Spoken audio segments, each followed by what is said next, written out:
Hi guys! Kumusta ang lahat? Isang mapagpalang araw sa ating lahat.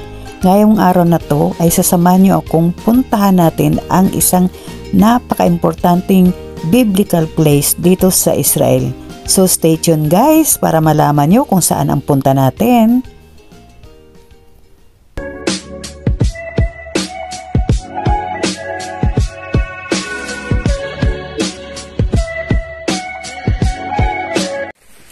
Hello guys, good morning. This is Imelda Tampos and we are here in Jordan River, the place where Jesus Christ was baptized. Okay guys, we are here inside the Yardenit, the baptismal place of Jesus Christ.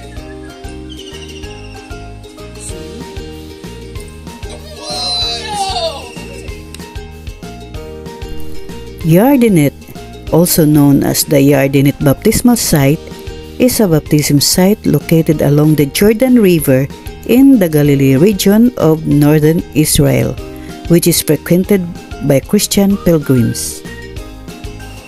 Before we proceed, please consider my YouTube channel to like, subscribe, and hit the notification bell for the latest updates. Thank you and God bless.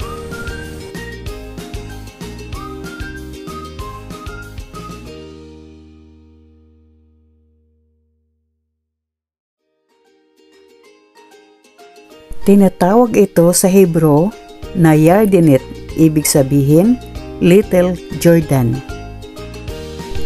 Yardenit or Little Jordan is a popular baptism site.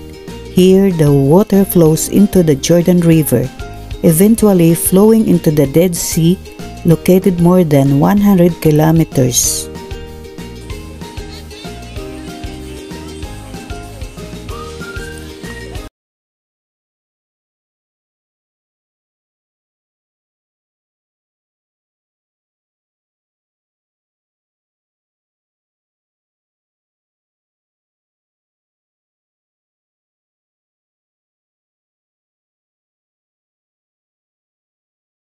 Ito sa napakagandang experience na naranasan ko habang andito ako sa Israel.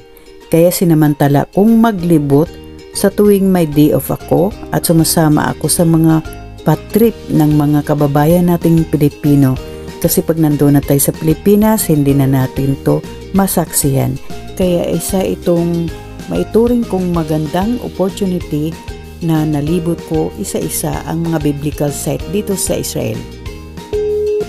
Mayroon tayong nadatna na magpabaptize dito sa river.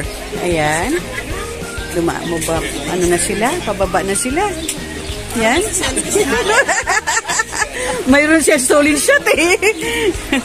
Ayan. Oh. Okay.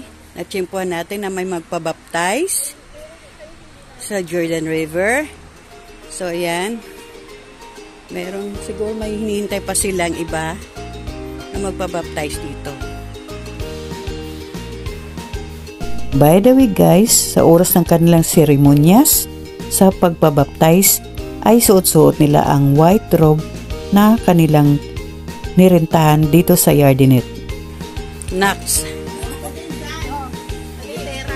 Ang gitira.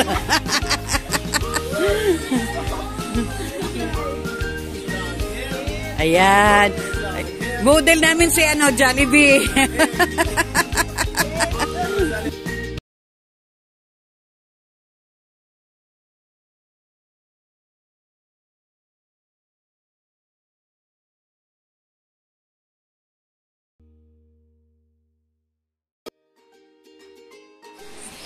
Okay, nadagdagan na sila. Ayan. Yung suot nilang puting gown guys ay nirentahan din nila dyan sa loob ng Jordan River sa halagang 25 shekel. Kung i-convert natin sa piso ay nagkakalaga na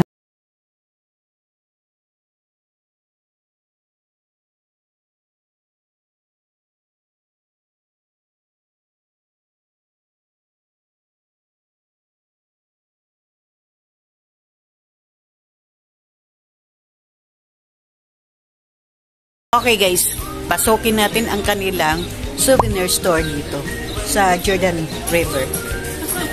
Tara! Okay. So, ito sa open lang, sa labas lang. Hindi. So, dito ang kanilang mga souvenirs. Ito mga keychain ito. Ayan. Dito tayo sa Jordan River at ito natin makikita ang iba't ibang mga souvenirs items na kanilang naka-display dito. Okay. Okay, sana kung non-tarnish.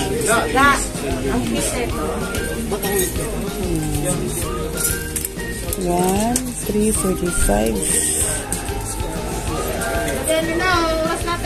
O, tara na. Ay, ito pala, may rosary. Sino ba yung naghanap na rosary? Na rosary, oh. Doon ka na lang sa Jero na lang. Ay, except ang gusto, yung isang meron, bundle. Meron yun.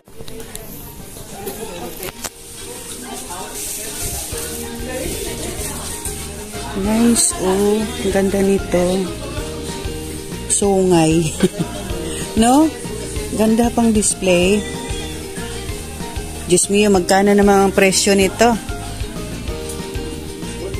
1,180 shekels. Wow. Wow, wow, wow.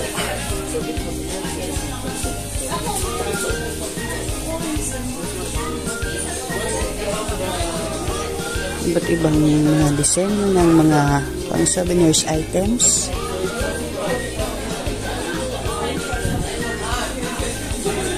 Ang tanong, hindi ba kaya tumamati? Baka, Hi, good morning. we have beautiful jewelry here. 14 karat gold. These are diamonds also. 14 karat. It depends what you like. Tell me which one you like. I'll tell you the price. We have beautiful Jerusalem crosses with diamonds, without diamonds. If you want to see, I'll bring them. Okay, namili ako ng souvenir pendant ng zodiac sign.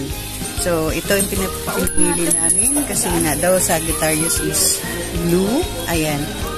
Ang zodiac sign is Sagittarius. So, ito daw yung kulay namin na bato. Itong bato na to galing dito sa Jordan River. So, bibilhin ko to para mayroon naman akong remembrance. Alam niyo na, kuripot ako, pero kailangan kong bumili na kahit isa man lang dito para mayroon akong remembrance. Ito na.